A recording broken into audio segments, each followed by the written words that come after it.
Sister குஷி குஷியா இருக்கிறீங்களா? ஓம் சாந்தி பிரதர். குஷி குஷியா இருக்கிறோம். ஓம் சாந்தி பிரதர் சிஸ்டர். சாந்தி சிஸ்டர். ஸோ இப்போ வந்து நம்ம 23/3/1970 முரளி 3வது பார்ட் பார்க்கிறோம். ஸோ நேத்து என்ன சொன்னார் ஞாபகம் இருக்கா? ஆமா. நமஸ்காரங்கள் ஒற்றுமை அதைத்தான் சொன்னாங்க. ஆமா. எல்லாரும் வெற்றியின் பேரொளி ஏற்படும் அப்படின்னாரு. சம்ஸ்காரங்கள் ஒற்றுமை இருந்தாதான் அந்த வெற்றியின் பேரொளி ஏற்படும் அப்படின்னு சொன்னாரு. அப்புறம் சக்திகளையே பக்தர்கள்லாம் நாடி வர்றாங்க, மனிதர்கள்லாம் கரெக்ட். அப்படின்னு சொன்னாங்க. அதை பத்தி சொல்றாரு. கரெக்ட். இதுக்கு முன்னாடி அவ்யக்த முறையில கூட அந்த கூட்டம் அங்க போற கூட்டம் இங்க வர ஆரம்பிச்சிடும். ஆனா அதுக்குள்ள நீங்க வீண் விஷயத்துல இருந்து விடுபடணும்னு சொல்லியிருந்தாரு. இங்கேயும் வீண் விஷயத்த பார்க்காதீங்கன்னு தான் சொல்றாரு. இந்த முறையிலையும் தொடர்ந்து அந்த வீண் விஷயத்தை இதே சொல்லிருக்காரு. சோ இப்ப நம்ம பாக்குறோம் பக்தர்களுடைய மிக நீளமான வரிசை எங்க இருக்குது? தேவிகள் முன்னாடி தான் இருக்கு இல்லையா? தினம் தினம் அம்மன் கோயிலுக்கு போவாங்க, எந்த ஸ்டேட்ல இருந்தாலும் சரி. அதே மாதிரி ஹனுமான் கோயிலும் பெரிய கூட்டம் இருக்கும். தேவிகள் கோயில்ல, ஹனுமான் கோயில்ல. சோ இதோடைய முக்கியத்துவம் என்ன? யாரு வந்து சாக்கார ரூபத்தில் நீண்ட வரிசையை பார்ப்பார்கள், அதே மாதிரி பாபா வெளிப்பட்ட பிறகு யார் நீண்ட வரிசையை பார்ப்பார்கள்? குழந்தைகளாகி நீங்க தான் பார்ப்பீங்க. கோயில்னாலும் உங்க சிலை தான், நிஜத்திலுமே அதுதான் சொல்றாரு இல்லையா? கடைசியில உங்க முன்னாடி வந்து நிக்கிற கியூ தான் அங்க கோயில்ல. அப்படி கூட்டம் அவ்வளவு நேரம், அதாவது நமக்கே அந்த மாதிரி கூட்டத்துல போனா எப்படா இவ்வளவு நேரம் நிக்கிறாங்க அப்படின்னு தோணும். ஆனா நமக்காக தான் நிக்கிறாங்க அப்படிங்கிற விஷயம் தெரியும் போது சந்தோஷமா இருக்குது.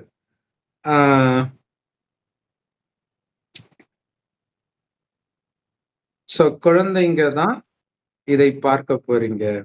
குழந்தைங்க மட்டும்தான், உங்களுக்கு மட்டும்தான் இந்த வரிசை, இந்த கியூ நிக்கும். ஏன்னா பாப்தாதா மறைமுகமா தானே இருக்கிறார். குழந்தைங்களை முன்னுக்கு வச்சுட்டு அவரு மறைஞ்சுக்கிறார்.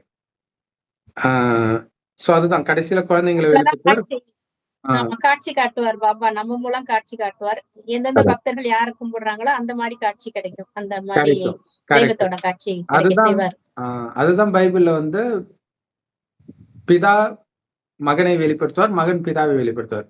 கடைசியில காட்சி காட்டி நம்மள வெளிப்படுத்துவார். நாம வந்தோடனே அப்பாவை நீங்க இதெல்லாம் அவர் பண்ணிட்டு இருக்கிறாரு அப்படின்ட்டு அங்க டக்குன்னு காட்டிடும். இது அழகா பைபிள்ல வந்து இருக்குது.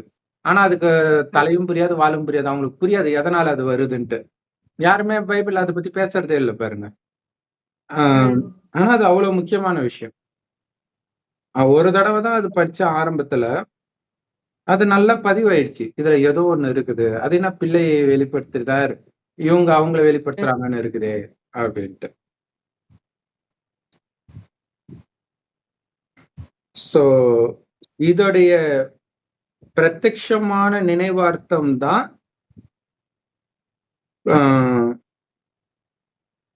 குழந்தைகளாகிய உங்களுடைய நினைவார்த்தத்தின் முன் அவங்க நிக்கிற வரிசை, அதாவது கோயில்ல வரிசை. நம்முடைய நினைவார்த்தம் கோயில், அந்த கோயில்ல அவங்க நிக்கிறது காரணம் நிஜத்தில் நம்ம முன்னாடி நிக்க போறது பாபா வெளிப்பட்ட பிறகு. ஆனாலும் எப்ப இந்த கியூ ஃபார்ம் ஆகும்? அப்படியே போன முரளி மாதிரியே வர்றாரு பாபா. அங்கேயும் இதே மாதிரி கியூ பத்தி தான் சொன்னாரு. எப்ப சமஸ்காரம் ஒத்து வரலன்ற வார்த்தை நீங்குதோ பிராமண பரிவாரத்துல, அப்பதான் இந்த கியூ.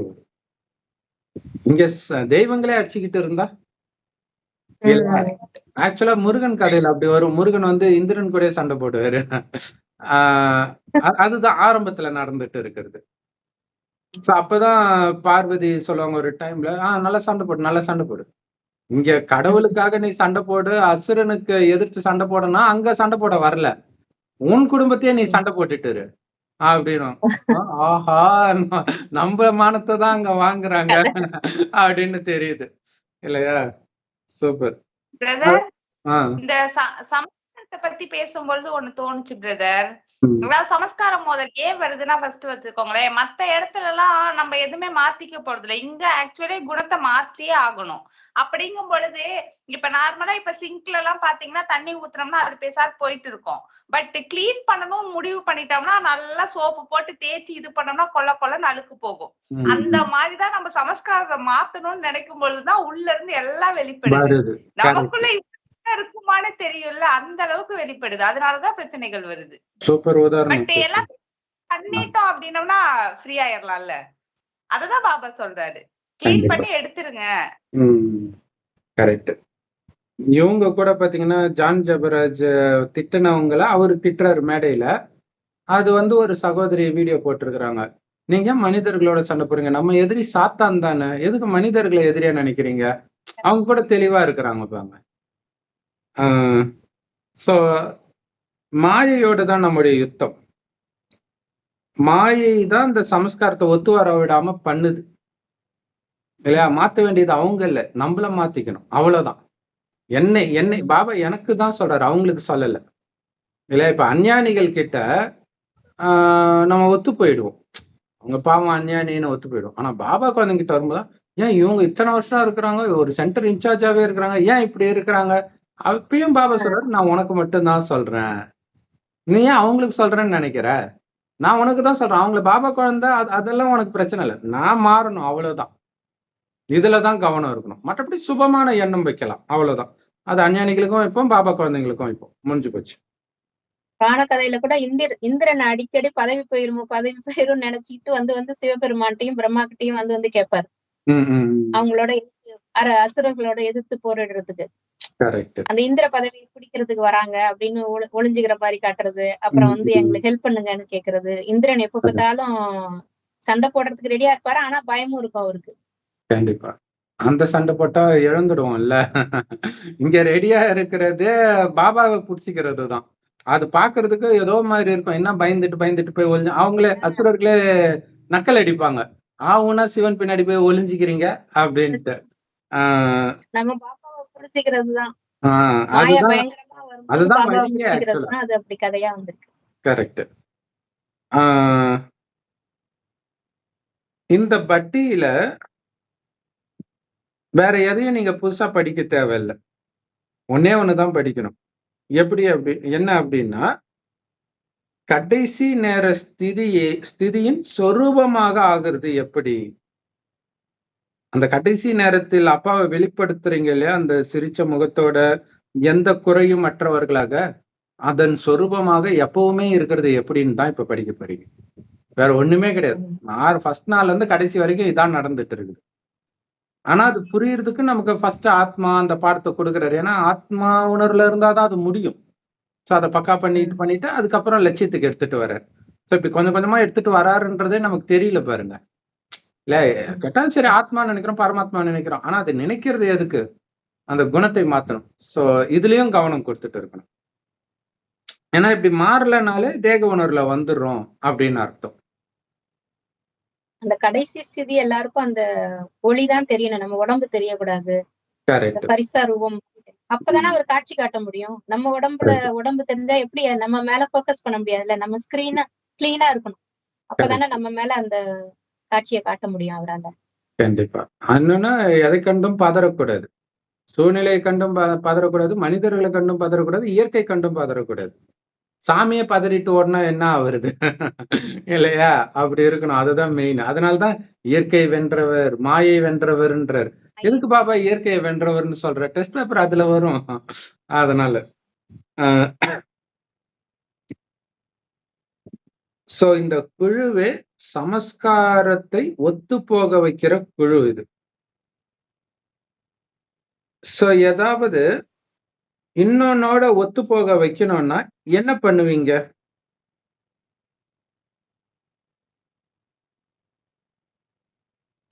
இதயத்தின் சந்திப்பு நடக்கணும். இதயத்தின் சந்திப்பு நடக்கும் பொழுதுதான் சமஸ்காரமும் ஒத்து போகும் இல்லையா? அந்த மனசு விட்டு பேசுறது அப்படின்னு சொல்லுவாங்க இல்லையா? நீ இது பண்ற, நீ யோக்கியமா, இது போகவே போகாது. ஆனா நீ அப்படி சொல்லும் போது என் மனசு எவ்வளவு கஷ்டமா இருந்துச்சு தெரியுமான்னு போது அப்படியே இலக ஆரம்பிக்கும். அதுதான் அங்க அது அந்த மனசுல ஈகோ ஆஹ் ஈகோ அந்த தானே தடுக்கிறது அப்படி பேசுறத. எப்படி ஈகோ தானே தடுக்கும் பிரதர். அது மாதிரி இறங்கி பேசுறது நான் துணிவு எதுக்கு என் வராது இல்ல. பலகீனத்தை காட்டணும். கரெக்ட். சோ அதுதான். அதனால அந்த இதயம் சந்திக்கணும், அப்பதான் சமஸ்காரமே ஒத்து போகும். பாபா சொல்றார், சமஸ்காரத்தை ஒத்து போக வைக்கணும் அப்படின்னா நீங்க மறக்கணும், முடிக்கணும், உங்களில் நீங்களே. அது என்ன போட்டிருக்கு சிஸ்டர் தமிழ்ல? சிலவற்றை உங்களுக்குள் ஆழ புதைத்து விட வேண்டும். உங்களுக்கு உள்ளடக்கி ஆழமாக ஒருங்கிணைப்பை ஏற்படுத்துவதற்கு நீங்கள் சிலவற்றை மறக்க வேண்டும், அழிக்க வேண்டும், உங்களுக்குள் ஆழமாக புதைத்து விட வேண்டும். இந்த மூன்றையும் செய்ய வேண்டும். சிலவற்றை அழிக்க வேண்டும், சிலவற்றை மறக்க வேண்டும், சிலவற்றை உங்களுக்குள் ஆழ புதைத்து விட வேண்டும். அப்போதுதான் உங்களுடைய சம்ஸ்காரங்களில் ஒருங்கிணைப்பு ஏற்படும். சோ இந்த மூணுமே பண்ணணும் சொல்றாரு. மறக்கணும், முடிக்கணும், அடுத்தது உங்களுக்குள்ளே உள்ளடக்கிக்கணும். அந்த உள்ளடக்கும் சக்தி அது ரொம்ப முக்கியம். சோ அது தமிழ்ல டிரான்ஸ்லேஷன் பண்ற மாதிரி அப்படி வந்திருக்குது. கொஞ்சம் மாறி மாறி வரும். சோ ஹிந்தி தான் கரெக்டா இருக்கும். பார்ப்போம். உள்ளடக்கும் சக்தி. புதைத்து விடுங்கிறது அந்த உள்ளடக்கும் சக்தி. புதைத்து விடுனா அது பார்க்கவே நல்லாவே இல்லைல்ல அந்த வார்த்தையை. இறந்தவங்கள தானே புதைப்பாங்க. சரி. அப்பதான் உங்களுடைய சமஸ்காரம் ஒத்து போகும். சோ இதுதான் கடைசி நேர வெற்றி ரூபத்தின் சொரூபமாகிறதுன்னு சொல்றது. கடைசியில டக்கு டக்குன்னு அதான் பார்த்தும் பார்க்காம இருக்கணும், கடந்ததை பார்க்காதீங்கன்றதானே இன்னைக்கு முரளி மெயின் விஷயமே. அப்ப பார்த்தும் பார்க்காம இருந்தாலே டக்குன்னு மறந்துடும், முற்றுப்புள்ளி வச்சிடுவோம். அதை பார்த்துட்டாதான் எந்த அளவுக்கு பாக்குறீங்களோ அந்த அளவுக்கு முற்றுப்புள்ளி வைக்க முடியாது. அதான் பிரச்சனையே.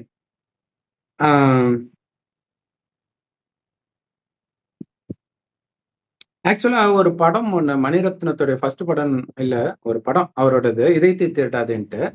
அதுல பாத்தீங்கன்னா ஹீரோயினுக்கு ஏதோ ஒரு நோய் அப்படின்ட்டு நினைச்சிட்டு இருப்பாங்க. அப்புறம் தான் தெரியும் ஹீரோவுக்கு அதை விட பெரிய நோய் இருக்குதுன்ட்டு. அது கடைசியில தெரிஞ்ச உடனே ஹீரோயின் வந்து அவனை பாக்குறதே அவாய்ட் பண்ணுவா, துரத்துவா. ஆக்சுவலா ஹீரோயினுக்கு இப்படி ஒரு நோய் இருக்குன்னு ஹீரோக்கு ஃபர்ஸ்ட் தெரியாது. தெரிந்த பிறகு தான் அந்த பொண்ணு மேல இவருக்கு அன்பே வரும். ஆனா இவனுக்கு நோய் இருக்குன்னு தெரிஞ்சவொடனே அந்த பொண்ணுக்கு இவன் மேல இவனை பார்க்க கூடாதுன்னு நினைப்பான். பார்க்க கூடாது, ஏன்னா நீ இறக்கறத என்னால தாங்கிக்க முடியாது அப்படின்னு சொல்லுவான். சோ அதுதான் பாபா கொடுக்குறாரு. இங்க இருக்கிறதன் மீது நீ பற்று வச்சனால உன்னால தாங்க முடியாதுன்றதுனாலதான் பார்த்து பார்க்காம இரு, கேட்டும் கேட்காம இருன்றாரு. நல்லாதான் இருக்கும், அன்பா பேசினா சூப்பரா இருக்கும், கடைசியில அதுதான் ஆப்பு வைக்கும் இல்லையா? சோ அதனாலதான் பார்த்தும் பார்க்காம இருங்க, கேட்டுங்கிற மைண்டுக்குள்ள ஓடணும்.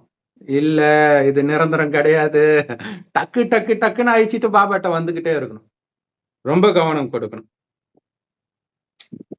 சோ அதே மாதிரிதான் இந்த குணங்கள் ஒத்து போறதும் சரி. அவங்க நடிப்பு நடிக்கிறாங்க, அவ்வளவுதான். அவங்க என்கிட்ட பேசல, அவங்க ஏதோ வெளிப்படுத்துறாங்க, அதோடைய நடிப்பை நடிக்கிறா, அவ்வளவுதான்.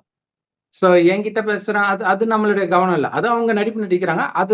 அது நான் விலகி பாக்குறேன். எப்படி பாக்குறேன்? அவங்கள பார்க்கல, நான் என்ன பார்த்துட்டு இருக்கிறேன். என் மனம் எப்படி இருக்குது, என் மனம் அதுல டிஸ்டர்ப் ஆகாம இருக்கிறேன்னா, அதுக்கு கூடவே இருந்து ஒருத்தர் டார்ச்சர் கொடுத்துக்கிட்டே இருக்கும்போதுதான் நமக்கு அது தெரியும், அந்த பயிற்சி நம்மளால பண்ண முடியுதான்ட்டு. அப்படி இல்லைன்னா நமக்கு தெரியாது.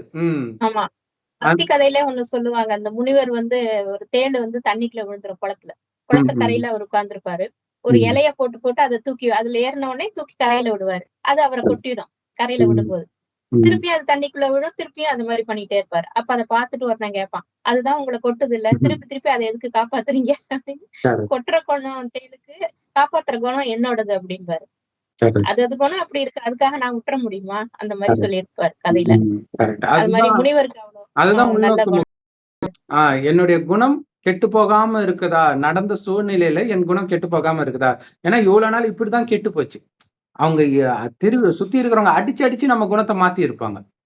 ஆனா இப்ப பாபா சொல்ற, என்ன அடிச்சாலும் நீ தெய்வீக குணத்தை விட மாட்டேன்னு சத்தியம் பண்ணு. இதுதான் நம்ம பண்றது. அதுக்குதான் கடந்ததை பார்க்காதீங்க அப்படின்லாம் சொல்றது. அடுத்த தடவை பார்க்கும்போது இதுக்கு முன்னாடி அவங்க கிட்ட தப்பா பேசினான்றதே மறந்துடணும். அப்படி இல்லையா?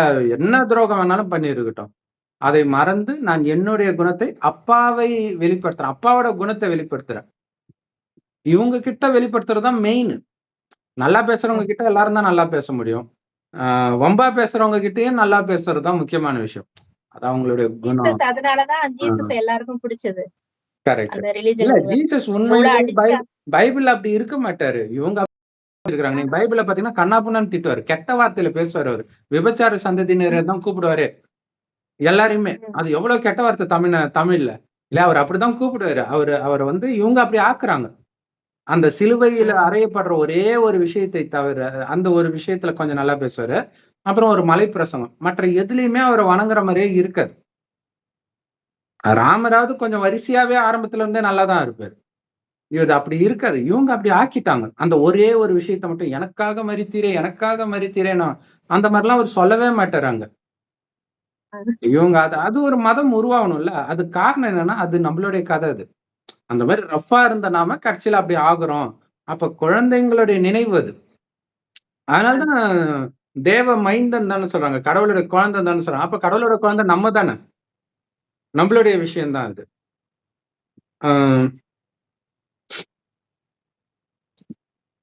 இப்ப நீங்க உங்களுடைய கடைசி ஸ்திதியை நெருக்கத்தில் எடுத்துட்டு வரணும். கண்டிப்பா ஒரு நாள் மாறதானே போறீங்க. அதை இப்பயே மாறுங்கன்ற இல்லையா? ஏன்னா அப்படியே விட்டீங்கன்னா அந்த கடைசியும் வந்துடும், முடிஞ்சு போச்சு. அப்ப திடீர்னு எப்படி குணம் மாறும்? தொட்டில் பழக்கம் சுடுகாடு வரைக்கும்ன்றாங்கல்ல. சோ அப்ப தொட்டில்ல இருக்கிறோம். இப்ப நம்ம பாபா மடியிலேயே உட்கார்ந்துட்டு இருக்கிறோம். இப்பவே நம்மளுடைய குணம் நல்ல குணமா இருக்கணும். இவ்வளவு நாள் ராவணன் மடியில உட்கார்ந்துட்டு இருந்துட்டு ஆடாத ஆட்டம்லாம் ஆடிட்டோம். இப்ப இங்க வந்து அந்த குணத்தை வெளிப்படுத்த கூடாதுன்றதுலதான் கவனம் இருக்கணும். சோ அதுக்குதான் பாபா கொஞ்சம் கொஞ்சமா மாறுவோம். அதெல்லாம் நடக்காது. இப்பயே மாறுங்கிறாரு. உடனே மாறினாதான் அது சரியா இருக்கும். கரெக்ட்.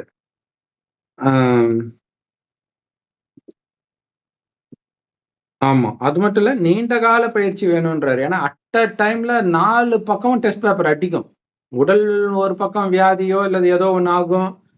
உறவுகள் மூலமாக வரும். இயற்கை சீற்றத்தின் மூலமாக வரும். என்னென்னலாம் உங்க பலகீனம் இருக்குதோ அதெல்லாம் பயங்கரமா குத்து குத்துன்னு வெந்த புண்ணுலயே வேலை பாய்ச்சிருதுன்னாங்களே திரும்ப திரும்ப. அந்த மாதிரி இருக்கும். இப்போ ஏன் விடக்கூடாது? அதுலதான் இருக்குது.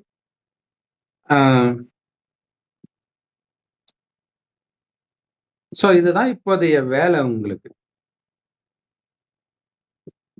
அப்பதான் இந்த சமஸ்காரம் ஒத்து போறது எல்லாமே நடக்கும் இல்லையா? எப்படிப்பட்டவர் வந்தாலும் கோயில்ல இருக்கிற சாமி சிரிச்ச முகத்தோட தானே இருக்குது. அது கல்லு. அந்த மாதிரிதான் நம்ம இருக்கணும்ன்ற இல்லையா? ஏன்னா அது கல்லுக்கு உயிர் கிடையாது. அதான் மர்ஜீவா வாழ்க்கை. உனக்கு இங்க எதுவுமே கிடையாது. நீ புத்தியினால சொர்க்கத்திலேயே சொர்க்கத்துல, அதாவது இங்க ஒருத்தன் திட்டும் பொழுது ஏதோ ஒரு உறவு திட்டுறாங்க அப்படின்னா, இதே உறவு சொர்க்கத்துல இருக்கும்போது அன்பா தானே பேசும். நம்ம புத்தியை அங்க அழைச்சிட்டு போயிடணும். அங்க நம்ம கிட்ட எவ்வளவு நல்லா பேசுறாங்க. இங்க உனக்கு சொரணையே இல்ல, அங்க ரொம்ப அன்பா பேசுறத நினைக்கணும். அப்படிதான் நம்ம எடுத்துட்டு வரணும். அததான் இந்த லௌகீகத்தை அலௌகீகமாக மாத்துறது.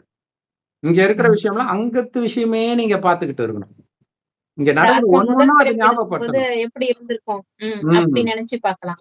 சதப்பிரதானமா இருக்கும்போது இந்த ஆத்மா அப்படி இருக்காது. இப்பதானே மாயை வசப்பட்டு இப்படி ஆயிடுச்சு அப்படின்னு அதை நினைச்சோம்னா சுபபாவனை இங்க ஒண்ணு. இன்னொன்னு நிஜமாகவே அங்க ஒரு உறவு வந்திருக்கும்ல. அவங்க ரொம்ப நல்லா தானே இருப்பாங்க. எங்கேயோ முயற்சி பண்ணி அங்க வந்துருவாங்க. அதையும் நான் பார்க்க போயிட்டு இருக்கிறேன். அங்க போறதுக்கு இப்பவே நான் பிராக்டிஸ் பண்ணிட்டு இருக்கிறேன். அந்த கவனம் கொடுத்துட்டு இருக்கணும். சோ அதனால மற்றவர்கள் சொல்வதை நீங்க ஏத்துக்கிட்டு மரியாதை கொடுக்கணும். இல்ல நீ பேசுறதுலாம் அதெல்லாம் அப்படின்னாலே அது இன்சல்ட்டா ஃபீல் பண்ணுவாங்க. அதுக்குதான் பாபா என்ன சொல்லுவாரு, அவங்க சொல்றதை ஏத்துக்கிற மாதிரியே இல்லாட்டினா கூட முதல்ல காது கொடுத்து கேளுங்க. நல்லா இருக்குன்னு காம்ப்ளிமெண்ட் பண்ணுங்க. அதுக்கு அப்பயே அவங்க குளிர்ந்துடுவாங்க. அதுக்கப்புறம் இதுல ஒரு குறை இருக்குதுன்னு நாளைக்கோ நாளன்னைக்கோ வந்து சொல்லுங்க. இது இப்படி இருக்குதே, இது இந்த மாதிரி கூட பண்ணலாம்ல. அப்படி சொல்லும்போது அவங்களுக்கு அது பெரிய விஷயமே தெரியாது. ஆனா எடுத்த எடுப்புல இதெல்லாம் பைத்தியக்காரத்தனமா இருக்குதுன்னா கடுப்பாயிடும். ஆமா, இவர் மட்டும் பெரிய புத்திசாலித்தனம் அப்படின்றாங்க. சோ இதுல கவனம் கொடுக்கணும் அது. ஏன்னா இதுலதான் சமஸ்காரம் முதல் வர்றது இல்ல. இந்த மாதிரி சின்ன சின்ன விஷயத்துலதான் வரும். அதுக்குதான் பாபா சொல்றாரு, மற்றவர்கள் சொல்வதை ஏத்துக்கிட்டு அதற்கு நீங்க மரியாதையும் கொடுக்குறீங்க அப்படின்னா கண்டிப்பா அது உங்களுக்கு சம்பூர்ணத்தன்மையும் வரும், வெற்றியும் பக்கத்துல வந்துடும்ன்றார்.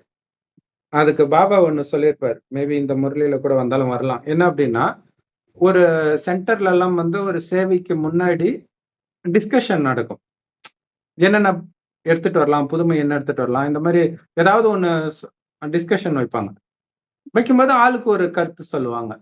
அதுல எது பண்ணலாம் அப்படின்னும் பொழுது எல்லாரும் ஒரு இதுல இருக்கிறாங்க அப்படின்னா நீங்களும் ஒரு கருத்து சொல்றீங்க, ஆனா எல்லாரும் நிராகரிக்கிறாங்க அப்படின்னு வச்சுக்கோங்களா.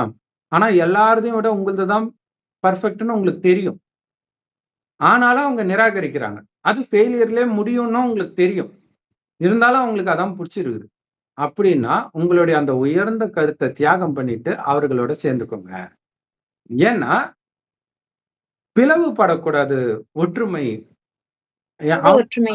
அவங்களுடைய ஆசீர்வாதம் இல்லாமல் நீங்க சரியான விஷயமே பண்ணாலும் அது தோல்வியில் தான் முடியும். இது எவ்வளவு பெரிய விஷயம் இல்லையா? ஆனா எல்லாருடைய ஆசீர்வாதத்தோட செய்யும் போது அங்க பாபா வந்து அதை மேஜிக் பண்ணி விட்டுருவார். ஏன்னா இங்க வந்து சேவையை விட முக்கியம் உங்க குண பரிவர்த்தனை தான் இல்லையா? அந்த குணம், ஆமா அது அவர் இஷ்டத்துக்கு பண்ணிட்டு இருக்காருன்னு ஒவ்வொருத்தருடைய சாபமும் அதை பண்ண விடாம பண்ணிடும். சோ அதுல கவனம் கொடுக்கணும் அப்படின்ட்டு பாபா சொல்லியிருப்பார். சோ இது எல்லாத்துக்குமே பொருந்தும், லௌகீக வாழ்க்கைக்கும் சரி, அலௌகீக வாழ்க்கைக்கும் சரி.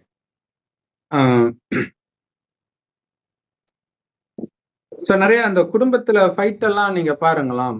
பெரும்பான்மையான குடும்பத்துல யாரோ ஒருத்தர் வந்து பயங்கர டாமினன்ட்டாவும் இன்னொருத்தர் பொறுத்து போறவங்களா தான் இருப்பாங்க. 2 பேரும் மோதிட்டு இருந்தா அவ்வளவுதான், முடிஞ்சு போச்சு குடும்பம். அப்ப ஒருத்தர் சொல்றத வந்து இன்னொருத்தர் அது தப்புனே தெரிஞ்சாலும் அமைதியா தான் இருப்பாங்க. அதுக்கப்புறம் அவங்களா அடிபட்டு மாத்திக்குவாங்க. இவங்க மனசுல நினைச்சுக்குவாங்க, இதைதான் நான் முதலே சொன்னேன், கேட்டாதானே அப்படின்னு மனசுக்குள்ளே நினைச்சுக்க வேண்டியதுதான். சோ அப்ப அவங்களா மாறும்போது அப்படிதான் நிறைய பேர் ஓட்டிட்டு இருப்போம். சக்திகள்லாம் அப்படிதான் ஓட்டிட்டு இருக்காங்க லௌகிகத்துல இருக்கிறவங்க எல்லாம். நான் பிடிச்ச முயலுக்கு 3 காலுன்னு பிடிவாதம் பிடிப்பாரு வீட்டு பிரதர். சொல்றது தப்புதான், நல்லாவே தெரியும், என்ன பண்றது அப்படின்னு பொறுமையா போங்க. கரெக்ட். அமைதியா விட்டோம்னா ஒரு டைமுக்கு அப்புறம் மாறிடும், அவ்வளவுதான்.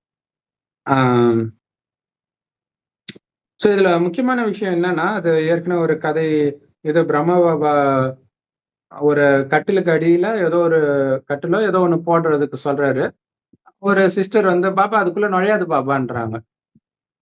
அதுக்கப்புறம் அடுத்த நாள் மம்மா வந்து அந்த சிஸ்டரை சும்மா பார்க்க இவங்க போனாங்க போல இருக்க, நீ நல்லா புத்திசாலியா இருக்கிற அப்படின்னாங்க. ஏன் மம்மா இப்படி சொல்ல மாட்டாங்களே அப்படின்போது அவங்க சொல்றாங்க, திரும்ப திரும்ப கேட்கறாங்க, ஏன் மம்மா நான் ஏதாவது தப்பு பண்ணனா அப்படின்னு கேட்கறேன்.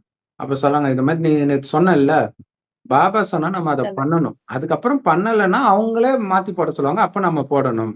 அப்ப இது புத்தியின் அபிமானம். அங்க வெறும் கருவியா தானே போறோம், நம்ம மைண்டை யூஸ் பண்ணக்கூடாதுன்றதானே இங்க ரூல்ஸு இல்லையா? இப்ப இந்த கலியுகத்துல வந்து இந்த நம்பிக்கை துரோகம் எல்லாம் நடக்கும்போது நமக்கு ஆச்சரியமா இருக்கும், எப்படா இப்படி எல்லாம் சிந்திக்கிறாங்கன்ட்டு.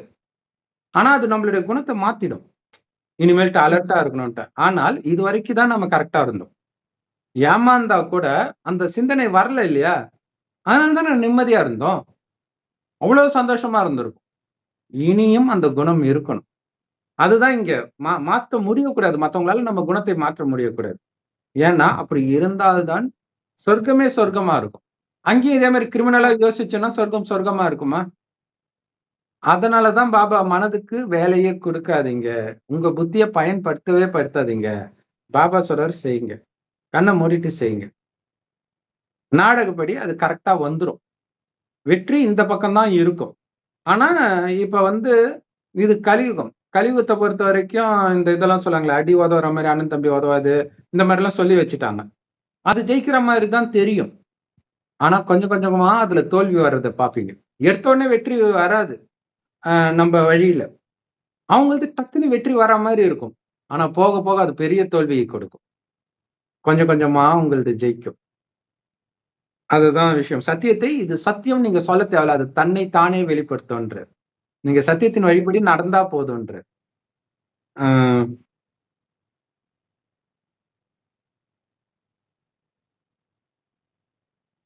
சோ பாபா கேக்குறாங்க, மற்றவர்கள் சொல்றது அப்படியே நீங்க கேளுங்கள், வெற்றி கிடைச்சிடும், மரியாதை கொடுங்க, வெற்றி கிடைச்சிடும், ஏன்னா நம்ம பேச்ச ஒருத்தவங்க மதிக்கிறாங்கன்னு தெரிஞ்சாலே அவங்க ஊக்க உற்சாகத்தோட சேவை செய்வாங்க. இல்லாட்டினா சேவை செய்ய மாட்டாங்க. ஆமா, எது சொன்னாலும் விதண்டாவாதமே பேசிட்டு இருப்பாரு அப்படின்ட்டு போயிடுவாங்க. ஏன் நம்ம கூட வரவே மாட்றாங்க? ஏன் வரவே மாட்றாங்கன்னு டென்ஷன் ஆயிட்டு இந்த குணத்தினால தான் வரமாட்றாங்க. சோ அதுதான் விஷயம். ஆ அதனால நீங்க இந்த 2 விஷயத்துல கவனம் கொடுங்க. கொடுத்து அவங்கள உங்க நெருக்கத்துக்கு எடுத்துட்டு வாங்க. இல்லையா? அவங்க பேச்ச காது கொடுத்து கேட்டாலே அவங்களுக்கு உங்கள புடிச்சிடும். எல்லாரும் நிராகரிக்கும்போது அவங்க கூப்பிட்டு, "இல்ல நீங்க ஏதோ சொன்னீங்க சொல்லுங்க. அது நல்லா இருந்துச்சு." அப்படின்னா அவ்வளவுதான். உங்களுக்கு சரண்டர் அவங்க. முடிஞ்சு போச்சு. சோ அதுக்கு மரியாதை கொடுங்க. அப்ப நீங்க கரெக்ஷன் சொன்னாலும் அவங்க ஏத்துக்குவாங்க. அதான் அங்க முக்கியமான விஷயமே. சோ இதெல்லாம் தெய்வீக குணங்கள். இதுதான் ரொம்ப முக்கியமான விஷயம். ம். சோ ஒருவருக்கொருவர் மரியாதை கொடுக்கிறது அப்படின்னா என்ன அர்த்தம் தெரியுமா? எதிர்காலத்தின் அதிகாரி ஆகுறதுன்னு அர்த்தம். இங்க மரியாதை கொடுக்கலன்னா நாம இழக்கிறோம். வேலைக்காரன் ஆகுறோம்னு அர்த்தம். வேலைக்காரனுடைய குணம் அது.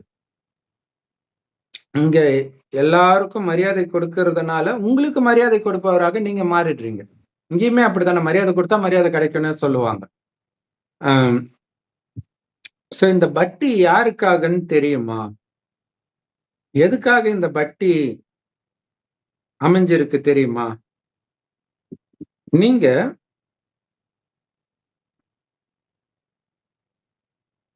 அது படிங்க சிஸ்டர் தமிழ்ல. நீங்கள் திலகத்தையும் அணிய வேண்டியதில்லை. திலகத்துக்கு பதிலாக உங்களுக்கு நெற்றி சுட்டி வழங்கப்பட்டுள்ளது. மற்றவர்களுக்கு திலகம் அளிக்கப்படுகிறது. இந்த குழுவிற்கு நெற்றி சுட்டி அளிக்கப்பட வேண்டும். திலகம் சிறியது, சூடி பெரியது. நெத்தி சூடி பெரியது அப்படிங்கிறது. Super super.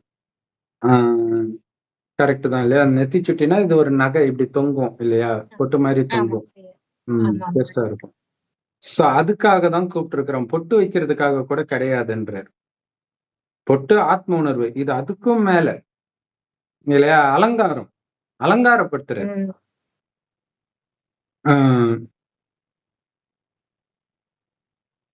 சோ மற்றவர்களுக்கு தான் திலகம். ஆனா இந்த பட்டியலில் உள்ளவர்களுக்கு அந்த நெத்தி சுட்டி கொடுக்கப்படுது. திலகம் சின்னதா இருக்கும், நெத்தி சுட்டி ரொம்ப பெருசா இருக்கும். பார்த்த உடனே தெரியும். சோ ஏன் அது கொடுக்கப்படுது அப்படின்னா, அது பக்குவம் அடைந்ததுடைய அடையாளம் அப்படின்னு சொல்றாங்க. மெச்சூரிட்டி ஆனதுடைய அடையாளம். சின்ன குழந்தைங்க கூட பொட்டு வைக்கிறாங்க.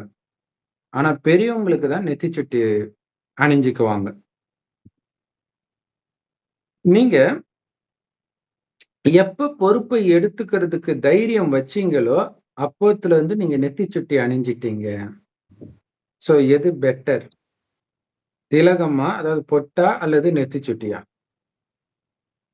நீங்க எல்லோரும் மற்றவர்களுக்காக சுபமான பாவனை, சுபமான எண்ணங்கள் வைப்பவர்கள். சேவாதாரி, அதாவது சேவைக்கு தகுதியானவர் ஆகிறது அப்படின்னாலே மற்றவர்கள் மீது எப்பவுமே சுபபாவனை மட்டுமே வைக்கிறவங்கன்னு அர்த்தம். அப்பதான் அவங்க சேவைக்கு தகுதியானவர்கள். இவங்க சரியில்லை அவங்க சரியில்லைன்னு சொல்லிட்டு இருந்தாங்கன்னா அங்க சேவை செய்யற இடத்துல அவங்க சேவையே செஞ்சாலும் இந்த எண்ணத்துல செய்யறதுனால அது வைப்ரேஷனை கெடுத்துடும். அதுல ரொம்ப கவனம் கொடுக்கணும். சோ அதனால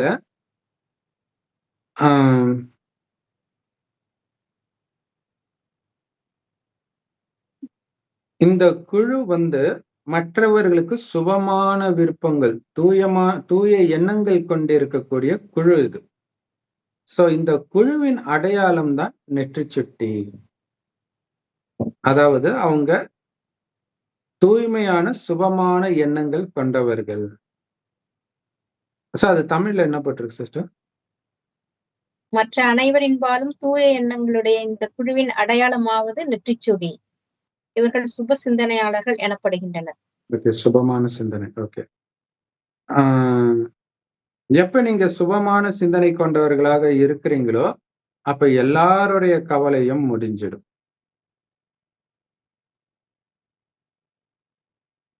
அப்ப உங்க கூட சேவை செய்யறவங்க யாருக்குமே எந்த கவலையும் இருக்காது இல்லையா? ஒரு நல்ல மனுஷன்பா அப்படின்னுவாங்க. எப்பவுமே சிரிச்ச முகத்தோட, எந்த நெகட்டிவும் இல்லாம பாசிட்டிவாவே பேசுறவங்கள தான் எல்லாருக்குமே பிடிக்கும். லௌகீகத்திலும் சரி, அலௌகீகத்திலும் சரி. சோ அதனால நீங்க சுபமான எண்ணங்கள் கொண்டவர்கள் மற்றும் அனைவரின் துக்கத்தை நீக்குபவர்கள். எப்படி சுபமான எண்ணத்தின் மூலமாக தான் நீங்க எல்லாருடைய துக்கத்தையும் நீக்கிறீங்க. உங்களுடைய ஸ்லோகன் என்ன? எப்படி பக்தர்கள் பக்தி மார்க்கத்துல ஆத்மாவே பரமாத்மான்னு சொல்றாங்க, அந்த மாதிரி இங்க ஸ்லோகன் என்னன்னா, நானே குழந்தை நானே எஜமானன். சோ அதான் குழந்தையாகவும் இருக்கணும், எஜமானனாகவும் இருக்கணும் அப்படின்னு பாபா சொல்றாரு. சோ அது ஒரு அவ்யக்த முறையில இதுல என்ன அர்த்தத்துல சொல்ல போறாரு பார்ப்போம். இன்னொன்னுல என்ன சொல்லியிருப்பாருன்னா, அந்த குழு ஒரு ஆலோசனை, அவங்களுடைய ஆலோசனை கேட்கும் பொழுது எஜமானனாகி உங்களுடைய ஆலோசனை கொடுங்க. ஆனா நிமித்தமா இருக்கிறவங்க எல்லாத்துலயும் இதான் பெட்டர்னு ஒண்ணு எடுப்பாங்க. அது எப்படி வேணாலும் இருக்கலாம், அது மோசமானதா கூட இருக்கலாம். ஆனா அதை ஒரு குழந்தையா ஏத்துக்கிறது. அப்படி ரெண்டுமாகவும் நீங்க இருக்கணும் அப்படின்னு சொல்றாரு. சோ இந்த குழுவுக்காகத்தான் விசேஷமாக இந்த ஸ்லோகன். உங்களுக்கு பேரும் கிடைச்சிருச்சு, ஸ்லோகனும் கிடைச்சிருச்சு, செய்ய வேண்டிய காரியமும் கிடைச்சிருச்சு. வேற என்ன பண்ணணும் இந்த பட்டியல? நீங்க கொடுக்க வேண்டிய சொற்பொழிவு எல்லாமே எப்படி சமஸ்காரங்களை ஒத்துப்போக வைக்கிறது அப்படிங்கிறது தான். இந்த பட்டியல நீங்க ஒவ்வொருத்தரும் நிறைய பேரை உங்களுக்கு சமமாக, உங்க சமஸ்காரத்துக்கு சமமாக மாற்றக்கூடிய அதிசயத்தை செய்யணும். இல்ல, அது என்ன உங்களுடைய சமஸ்காரம் அப்படின்னா சம்பூர்ண சமஸ்காரம். உங்களுடைய சொந்த சமஸ்காரம் கிடையாது, அந்த முழுமை அடைந்த நிலை இருக்குது இல்லையா? அது தமிழ்ல என்ன போட்டிருக்கு சிஸ்டர்? சம்பூர்ண சமஸ்காரமான சம்பூர்ண ஸ்திதி சமமாக மாறுகின்ற அதிசயத்தை நீங்கள் ஒருவரும் நிகழ்த்தி காட்ட வேண்டும். கரெக்ட். அந்த சம்பூர்ண, அதாவது பக்காவா கடைசியில ஆகுறமே, அதே மாதிரி நீங்களும் ஆகி அதே மாதிரி மற்றவர்களையும் மாத்துக்கணும். இதுக்கு முன்னாடி அரைகுறையா இருக்கிற உங்க சமஸ்காரம் மாதிரி மத்தவங்களை மாத்திடாதீங்க. அந்த கடைசி நிறை சமஸ்காரம் மாதிரி மாத்துங்கன்றார். அதுதான் முக்கியமான விஷயம். சோ இந்த அதிசயத்தை செஞ்சு காட்டுங்க. நீங்க ஒவ்வொருத்தரும்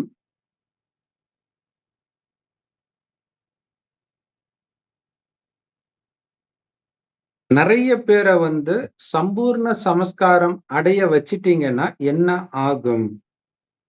அவ்வளவுதான், முடிவு, உலக அழிவு வந்துடும். ஏன்னா அவ்வளவுதான், ரெடி ஆயாச்சு, அலங்காரத்தோட நிக்கிறோம், சொர்க்கத்துக்கு போக வேண்டியதுதான். இந்த குழு அந்த முடிவை எடுத்துட்டு வரக்கூடிய குழு. அது என்னன்னு போட்டிருக்கு சிஸ்டர்? அந்த முடிவுன்றதுக்கு பதிலா முடிவு விநாசம் ஏற்படும்னு போட்டிருக்கு. பிராக்கெட்ல விநாசம் முடிவுன்னு தான் இருக்கு. முடிவு ஏற்படும் பிராக்கெட்ல விநாசம்னு போட்டிருக்காங்க. ஆகவே இந்த குழு முடிவை ஏற்படுத்தும், இந்த குழு ஸ்தாபனையும் ஏற்படுத்தும். Okay, correct. இது பழைய உலகத்தின் விநாசமும் எடுத்துட்டு வரும், புது உலகத்தின் ஸ்தாபனையும் எடுத்துட்டு வரக்கூடிய குழு. சோ எது முடிவு, எது பாலனை, எது ஸ்தாபனை நீங்க செய்ய வேண்டியது? ஏன்னா இந்த பட்டியல இந்த 3 தலைப்பிலும் நீங்க தெளிவுபடுத்தணும். அதனாலதான் உங்களுக்கு திருமூர்த்தி நெத்தி சுட்டி அணியப்படுதுன்ற. நெத்தி சுட்டியில 3 இருக்குமா? நெத்தி சுட்டியில இப்படி ஒரு அலங்காரமா, ஆமா, நடுவுல ஒரு பொட்டு மாதிரி இருக்கும், அதை சுத்தி ஒரு ரவுண்டா கல்லுகளா வச்சிருப்பாங்க. ஓஹோ, சரி சரி. சோ அது திருமூர்த்தி நெத்தி சுட்டின்னு ஏதோ இருக்குதா என்னன்னு தெரியல, அது கொடுத்திருக்கிறாங்க. அதாவது அது எதுக்கு அப்படின்னா இந்த 3 விஷயம், ஸ்தாபனை, பாலனை மற்றும் அழிவு அல்லது முடிவு. அந்த நெத்தி சுட்டிக்கு 2 பக்கமும் சூரியன் சந்திரன் வச்சிருப்பாங்க பிரதர். பிரபை, சூரிய பிரபை, சந்திர பிரபை. லெப்ட் சைடு சந்திரன் பிறை நிலவாட்டம் இருக்கும், ரைட் சைடு சூரியன் மாதிரி ஒண்ணு, இந்த சைடு இப்படி குத்திருப்பாங்க. அதுவுமே சந்திரன்ல இருந்து நம்ம முழு சூரியனா மாறுறதுதான் சிம்பாலிக்கா காட்டியிருக்காங்க போடுறோம். பாப்போம். அந்த ஸ்தாபனை, அப்படின்னா என்னன்றதை இப்ப பாபா சொல்லுவாரு. சோ இப்ப நீங்க என்ன பண்ணணும்னு தெளிவுபடுத்தணும். பிராக்டிக்கலா என்ன பண்ணணும் அப்படின்ட்டு. சும்மா வார்த்தையினால மட்டும் கிடையாது. நீங்க அத பிராக்டிக்கலா பண்ண முடியணும். மற்றவர்களையும் பண்ண வைக்க முடியணும். சோ இதை நீங்க தெளிவுபடுத்தணும்.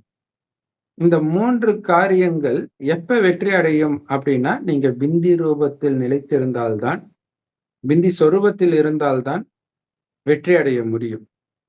அதனாலதான் உங்களுக்கு இந்த காரியத்தின் நினைவாக அந்த நெத்திச்சுட்டி கொடுக்கப்பட்டிருக்குது. உங்களுடைய நினைவு, உங்களுடைய ஸ்திதி, மனநிலை, உங்களுடைய காரியம். இது இந்த 3ம் உங்களுடைய நினைவார்த்தத்தில் உள்ளடக்கம். விசேஷ குழுவுக்கு கண்டிப்பாக விசேஷ காரியங்கள் தான் கொடுப்பாங்க. நீங்க எல்லோரும் ஹோலி கொண்டாட வந்திருக்கிறீங்களா, அல்லது இந்த குழுவின் அலங்காரத்தை பார்க்க வந்திருக்கிறீங்களா? சோ இது உங்களுக்கு மிகப்பெரிய பாக்கியம். இந்த நாடகத்துல மிக உயர்ந்த ஆத்மாக்களின் நெருக்கத்தில் வரக்கூடிய பாகம் உங்களுக்கு கிடைச்சிருக்குது. சோ அலங்காரத்தை பார்க்கிறதுனா என்ன அர்த்தம் தெரியுமா? உங்களையும் அதே மாதிரி உயர்ந்ததாக மாத்திக்கிறதுன்னு அர்த்தம் அப்படின்னு சொல்றாரு. இதுதான் அலங்காரம். சோ உங்களை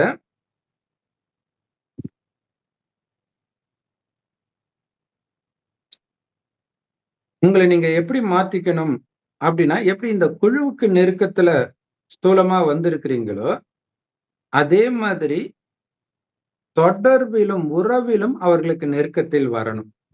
இல்ல ஸ்தூலமா அவங்கள பார்க்க வந்திருப்பீங்க, அப்ப உறவு தொடர்பிலும் அவங்களுக்கு நெருக்கத்தில் நீங்க வரணும். சோ இதை பார்க்கிறவங்களும் சாதாரணமானவர்கள் கிடையாது, குறைவானவர்கள் கிடையாது. ஏன்னா சும்மா பாக்குறாங்க இல்லையா இத, அவங்கதான் உயர்ந்தவர்களாகவும் நெருக்கத்தில் இருப்பவர்களாகவும் இருக்கிறாங்க. நீங்க பாப்தாதாவுடைய இதயத்தை குஷிப்படுத்தக்கூடிய ரத்தினங்கள். சோ யார் இதுல ஃபர்ஸ்ட் வருவீங்க? பாபா எல்லா குழந்தைங்களும் ஒரே ஸ்பீட்ல போறத பாக்குறாரு.